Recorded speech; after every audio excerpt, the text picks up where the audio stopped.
senhor Mauro. Vamos seguir para o próximo palestrante, mas focando novamente a questão do tempo, por favor, para que a gente não possa ser injusto com os demais. Conceda a palavra ao senhor Paulo Rabelo, economista, para suas exposições por 10 minutos.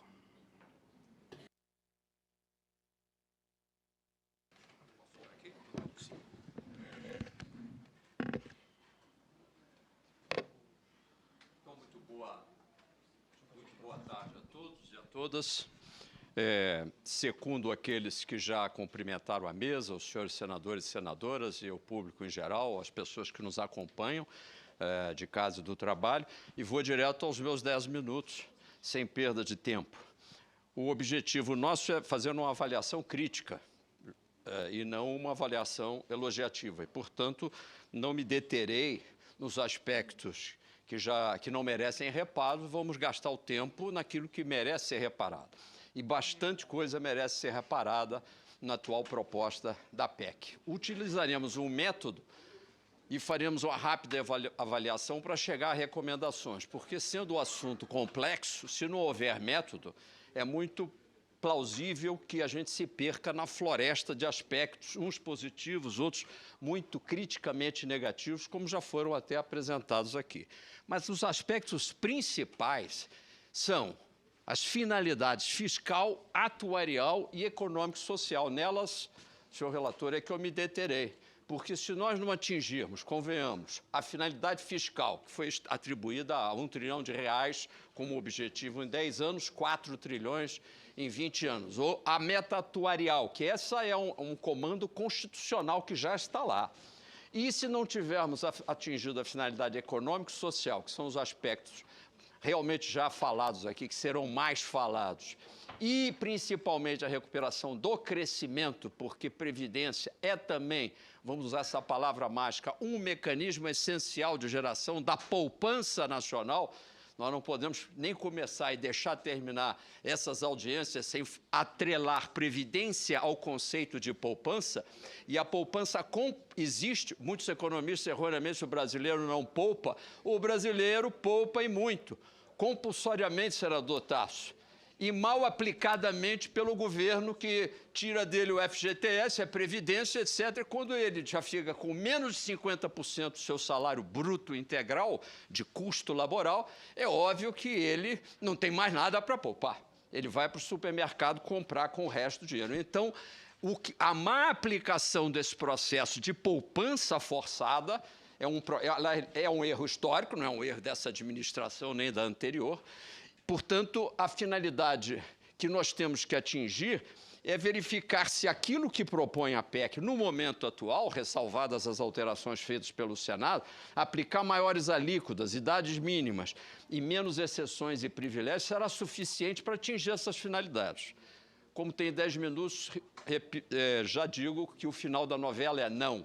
Não atinge a nenhuma das 3 finalidades na versão atual. Vamos fazer algumas considerações. Em primeiro lugar, para dizer, os dados atuais estão aqui, e, aliás, até o calculador, o professor Manuel Jeremias, que é o principal pesquisador do Instituto Atlântico, cujo presidente, Rafael Vecchiati, está aqui também, foi apresentado como economista meio solto, mas o Instituto Atlântico tem 25 anos de estrada como um instituto de ação cidadã, que justamente se imiscui na discussão das reformas tributária e previdenciária. Portanto, temos alguma estrada nisso, e, segundo os nossos cálculos atuariais, uma má notícia.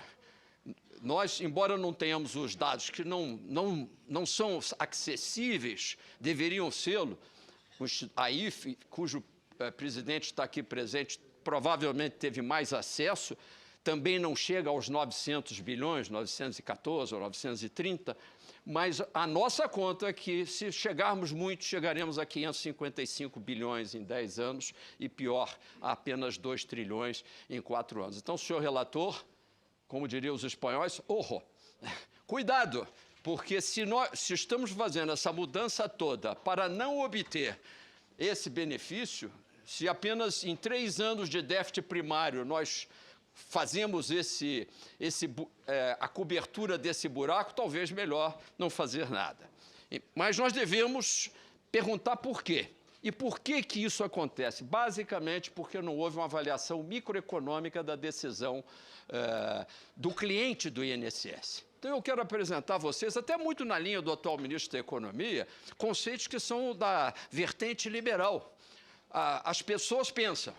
As pessoas são agentes econômicos que reagem a incentivos. Se os incentivos são negativos, o senador Paulo Paim estará de acordo que haverá uma fuga. Se as alíquotas sobem, o tempo de contribuição sobe e nada é dado em troca, por exemplo, mais confiança, mais segurança, as pessoas vão para outras alternativas. Há alternativas. O mais curioso é que foram deixadas 1000 alternativas. MEI, simples, informalidade, planejamento previdenciário para deixar para os últimos 15 anos. Então, essa compulsoriedade não existe. Ou atraímos o público para a clientela, e aí esta é a razão da grande diferença entre o nosso cálculo, é porque nós introduzimos o elemento da demanda. Haverá uma forte queda da demanda pela clientela do segurado do INSS. E as janelas de evasão não foram fechadas e algumas foram até mais escancaradas. Então, realmente, nós não temos isso. E o que acontece em termos daqueles que ficam, que são obrigados a ficar? Resumir, devido ao tempo, fizemos as contas, o Manuel Jeremias já apresentei o culpado. Esses números podem variar de acordo com a taxa de juros que é aplicada. Aqui, senador Tasso, é 4% real, aqui não tem inflação. Mas, basicamente, esse contribuinte, suponha um entrante, ele tem 272 mil, é uma média entre homem e mulher e na faixa de salário mínimo. E vamos apresentar, ele hoje está no tempo A de aposentadoria e ele irá para o tempo A'. No tempo A, ele terá contribuído, junto com todos os 4%. Alguém dirá, sim, mas isso é o regime de repartição, mas não na cabeça do segurado. Para o segurado, ele está fazendo um pecúlio. Então, essa conta existe. E os benefícios ainda são 200 mil, mais ou menos bate esses 79 mil que o segurado, senador, deixa, quando ele morre, e a viúva morre, ele deixa na mão, ele deixa uma casa própria, pequena, modesta, minha casa, minha vida, na mão do governo. É a completa inversão do processo de proteção social. É o governo tirando uma casa própria do trabalhador, obviamente, porque a alíquota, sempre incluindo a alíquota do patrão, ela é alta demais. O que acontece agora? A proposta, felizmente, não foi apresentada aqui até hoje à sociedade brasileira essas contas, porque senão haveria uma revolta. A conta gira em termos de 200 mil na faixa de salário mínimo. Não preciso dizer que, se a gente perguntar o que acontece na faixa até o teto, em 5 salários, esse indivíduo vai estar deixando 1.500.000. Os números são praticamente inverossímeis, mas, repito, o detalhe matemático, senador, está na alíquota que é injusta. Ela é alta demais porque ela paga todos os benefícios não previdenciários que são atribuídos ao INSS para pagar. Por quê? Porque o orçamento não tem condições de carregar o que é assistência como assistência. Nada contra o INSS ser um operador dos benefícios sociais, ele tem os cadastros, mas ele teria que ter o suporte orçamentário integral que hoje ele não tem. Portanto, temos esse desequilíbrio enorme. As alíquotas justas seriam 20% aqui e 12% na PEC, 12%, porque, claro, houve um aumento do tempo de trabalho. Com 12% se pagaria hoje. Quem quiser fazer a conta de outro jeito, às vezes chega a 15%, ou seja, não tomem isso aqui escrito em pedra, mas é apenas para mostrar que não tem nada a ver com a base tributária. Aparentemente, isso não tem solução, né? Mas tem, vai ter. Por quê? Porque nós temos que obter, pelo artigo 201 da Constituição, o equilíbrio financeiro atuarial. Mas o 250 da Emenda Constitucional de 98 dá pista para o senador Tasso Gereissati, um fundo integrado por bens, direitos e ativos de qualquer natureza, senador Tasso. Mas que fundo é esse? Que fundo seria esse? Mais interessante, senador Paim, o senhor não precisa dizer se sabe ou se não sabe. O presidente do INSS certamente talvez seja a única pessoa nessa sala que saiba que existe um fundo do regime geral cuja palavra não foi mencionada uma única vez durante toda a discussão durante esses 6 meses, desde 20 de fevereiro. Esse fundo foi constituído na Lei de Responsabilidade Fiscal, no artigo 68, e que diz que o fundo será constituído por bens móveis e imóveis e bens e direitos de que a qualquer título lhe sejam adjudicados. Portanto, o patrimônio integral da União Federal, em tese, as ações da Petrobras, as ações da Eletrobras, os Correios, essa pequena lista de 17 estatais são postas à venda? Não, as 140 e tal. Todas deveriam estar fundeando o fundo do regime geral da Previdência Social. Concluo, já estamos na solução. Eventualmente, numa mudança desta PEC, ou até oportunisticamente numa PEC paralela, mas que tenha que ser muito bem negociada, nós requeremos um fundo de ativos para o INSS, que vai, sim, aí transformar, cara, o INSS não é essa coisa que o sujeito entra, não sabe onde é uma conta individual, o sujeito já sabe onde é que ele está no processo de pecúlio dele, com atratividade, com segurança e transparência. Os senhores vão ver que não existe uma única referência em todas as páginas, inclusive na justificativa, que é a única coisa que eu já conversando ontem com o Bruno, achei meio imperdoável, uma única menção à grande alavanca da solução da reforma da Previdência, senador Tasso, o fundo do regime geral. E nós, brasileiros, comendo mosca, o fundo está pronto. E aí as pessoas pensam, mas ele não está constituído? O Raul Schiltz sabe. Eu, por acaso, trouxe para entregar ao senador Tasso o último relatório das demonstrações contábeis, 150 páginas, do Fundo Regime Geral, para dizer que, a partir de 2014, 14 anos demoraram para constituir o fundo, mas constituíram. E o fundo está aí. Não precisava nem de PEC, na minha opinião modesta, para fazer a reforma da Previdência. Bastaria fundear o fundo e concluo, será constituído, se é a leitura do artigo 68. Obviamente, a finalidade... Aí são as notinhas que eu dei para os critérios.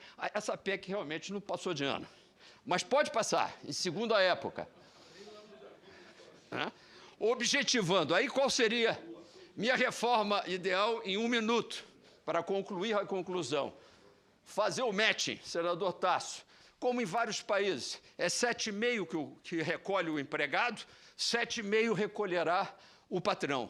Se o patrão recolhe 11, se o empregado 11,69, etc., 11,69. Então, teríamos alíquotas no INSS entre 15% e 23,38. Estarão acima da alíquota justa de 12%, mas é aí essa beirada, essa gordura que o Ministério da Economia, que é esforçado, precisa dessa beirada.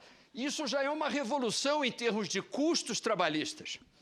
Aí depois vão me perguntar onde é que está o resto da contribuição do patrão, vai para a sua PEC tributária, que é a reforma do presidente Alcolumbre, através de um acréscimo no IVA, um IVA previdenciário.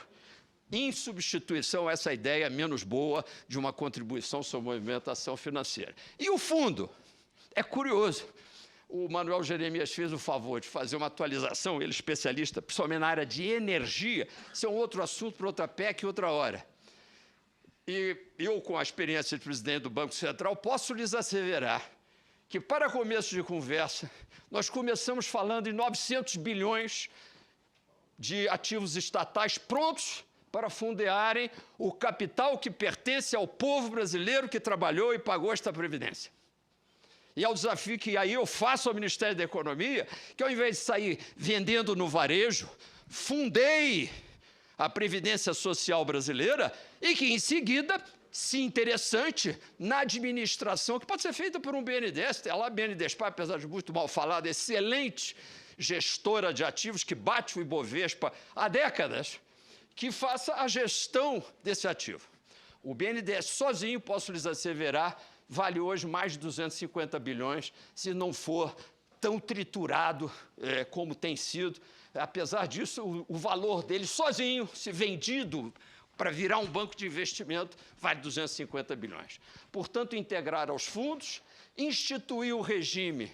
Como é que fica a proposta do Ministério da Economia? Totalmente acomodada. A capitalização a que se refere o Ministério da Economia é o regime opcional de contribuição definida. Quem não é optante continuará como está nas novas alíquotas e será o segurado do INSS BD, benefício definido. Aquele que for optante passa a ser contribuição definida e entra no mesmo regime. Que regime é capitalizado e qual que não é, senador Tasso? Ambos. Ambos. E aí ocorre um milagre. Ao invés de termos gente fugindo do regime do INSS, a nosso cálculo, conclua a conclusão, é que teremos até 2035 cerca de 26 milhões de jovens adultos, mulheres e homens, que vão ter aderido ao novo regime CD ou BD. E, portanto, teremos uma revolução cuja capitalização em pouco mais de 15 anos é da ordem de R$1 trilhão. Um novo país crescendo, empregando, a poupança virando poupança. Aqui alguns puristas vão dizer, sim, mas a dívida pública aumenta, claro, porque o governo vai precisar no dia seguinte do dinheiro, tem que emitir uma OTN de longo prazo. Essa parte aí eu deixo para o Felipe Salto só explicar, porque é muito fácil de resolver. O governo vai ser um mutuário, ele vai tomar emprestado a Previdência Social. E simplesmente nós vamos estar documentando e contabilizando o passivo social previdenciário que hoje não é documentado e titularizado. Concluo, nos Estados Unidos presidente Tasso, do presidente Marcos também. Nos Estados Unidos existe a dívida pública americana circulando e mais um outro tanto quase igual na mão do sistema da Seguridade Social. Só para dizer que não estamos inventando. Isso aqui são os melhores momentos das melhores ideias de pessoas que pensaram nessas soluções o tempo todo no resto do mundo. A gente não precisa inventar, basta copiar direito. Aliás, essa casa, e termino com homenagem ao saudoso deputado Eduardo Mascarenhas, porque quando alguém chega aqui dizendo agora eu tenho uma ideia brilhante, vou fazer a capitalização. O Eduardo, que era de feitio e vertente esquerdista, foi um aluno meu querido, e em 1993, 94, no novo regime do Plano Real, foi um dos que apresentou uma PEC completa da Previdência contendo o regime de capitalização. Portanto, o que nós estamos dizendo aqui não é uma novidade, e era colega seu de partido. Então, em homenagem a ele, ao Chico Previdência, que também desde os anos 80 discute esse assunto comigo, lembrando aqueles que já desencarnaram, mas que continuam vivos, nos cobrando que nós sejamos inteligentes o suficiente para salvar o Brasil, não da recessão, mas da burrice nacional bruta. Obrigado. Agradeço as palavras do senhor Paulo Rabelo. Agora concedo